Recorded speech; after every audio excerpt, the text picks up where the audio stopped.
Hello, everybody. We're back with another little lecture here from home, and today we're going to talk about another important event in the short presidency of George Herbert Walker Bush.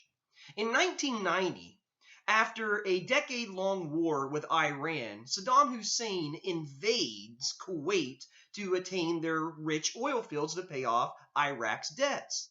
Now, George Herbert Walker Bush, on the other side of the world, as the leader of the United States of America, very quickly states that this will not stand. See, Bush is from the World War II generation, and he knew that when you come up against an aggressive dictator, like the leader of Iraq at the time, Saddam Hussein, the proper thing to do is to act quickly.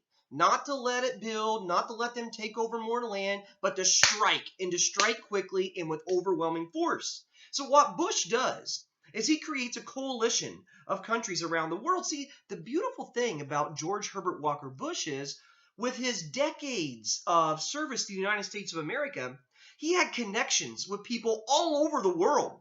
And as president, sometimes he just pick up a phone, call a world leader and say, "How's your day doing today? You doing all right over there in France?" And he would just talk to world leaders, which gave him a very close-knit relationship with people around the world. So when Bush said, "Hey, we got to do something about the aggression of Iraq, we got to save the people in Kuwait," there were hundreds of world leaders ready to jump on board and to join the cause to save Kuwait.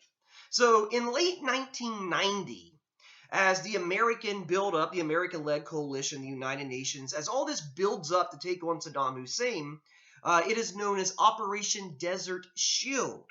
But starting early in 1991, America and the coalition launched a massive air campaign against Iraqi forces. And it is overwhelming. See, the last major conflict the United States of America had been in was Vietnam. And we know that that didn't really go as well as we would have liked.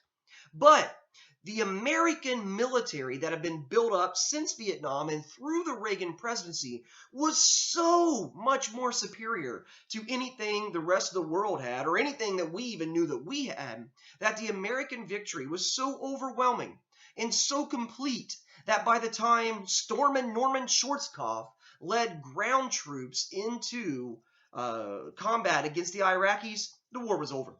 The Iraqis surrendered by the thousands. It was an absolute disaster for Saddam Hussein. But Bush did not go all the way to the capital city of Iraq, which is Baghdad. He did not remove Saddam Hussein from power.